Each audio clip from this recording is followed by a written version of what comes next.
दोस्तों, कई बार दुनिया की राजनीति में जीतने के लिए लड़ाई लड़ना जरूरी नहीं होता। कभी कभी सिर्फ सही समय पर चुप रहना भी बहुत बड़ी जीत दिला देता है।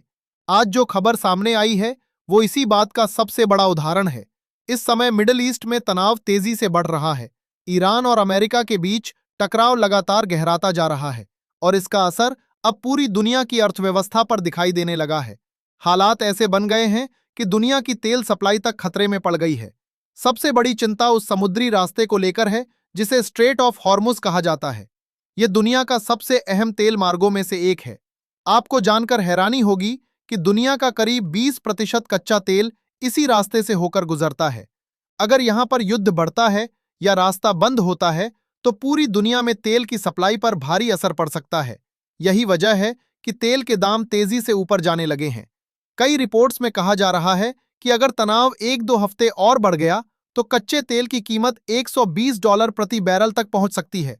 अगर ऐसा हुआ तो इसका असर पूरी दुनिया की जेब पर पड़ेगा। पेट्रोल और डीजल महंगे होंगे, ट्रांसपोर्ट का खर्च बढ़ेगा और धीरे धीरे हर चीज की कीमत बढ़ने लगेगी, यानी दुनिया भर में महंगाई बढ़ जाएगी। लेकिन इसी संकट के बीच भारत के लिए एक बड़ा मौका भी बनता दिखाई दे रहा है। हाल ही में अमेरिकी सरकार ने एक अहम फैसला लिया है। उन्होंने भारतीय रिफाइनरियों को यह अनुमति दी है कि वे रूस से जितना चाहें उतना कच्चा तेल खरीद सकती हैं।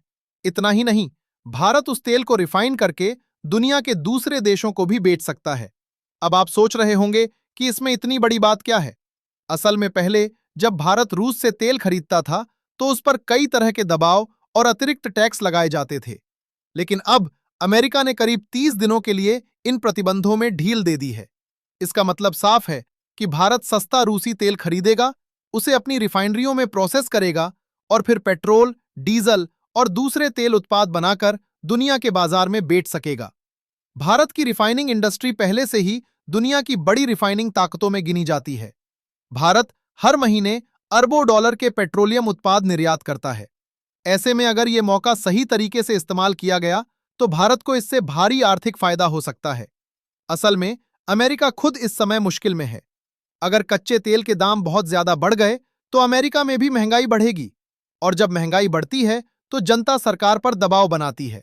इसलिए अमेरिका चाहता है कि किसी भी तरह से दुनिया में तेल की सप्लाई बनी रहे और कीमतें बहुत ज्यादा न बढ़ें। यही वजह है कि वो भारत से अप्रत्यक्ष मदद ले रहा है। भारत के रूस के साथ रिश्ते अच्छे हैं, इसलिए रूस भारत को तेल देने में ज्यादा हिचकिचाता नहीं है। भारत उस तेल को खरीदकर दुनिया के बाजार में सप्लाई कर सकता है और इससे वैश्विक बाजार में तेल की कमी भी नहीं होगी।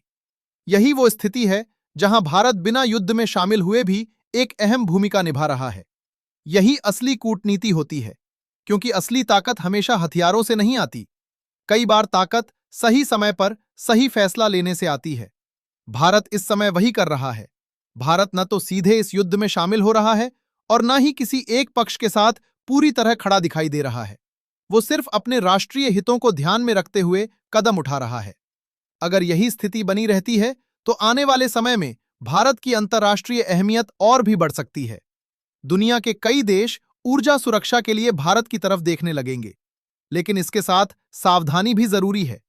दुनिया की राजनीति बहुत जटिल होती है और कई देश चाहेंगे कि भारत किसी न किसी तरीके से इस संघर्ष में खिंच जाए।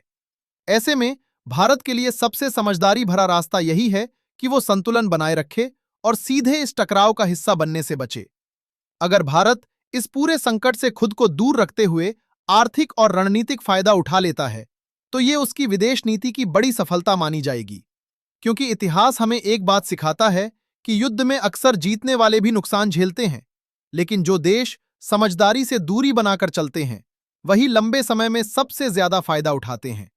और हो सकता है कि इस बार भी जब दुनिया के इस बड़े संघर्ष का धुआं छटे तब सबसे मजबूत स्थिति में खड़ा देश भारत ही हो। अगर आपको ऐसी ही आसान और सच्ची जानकारी चाहिए तो चैनल को सब्सक्राइब करें। आपका सपोर्ट ही हमें और बेहतर काम करने की ताकत देता है। धन्यवाद। मिलते हैं अगली वीडियो में।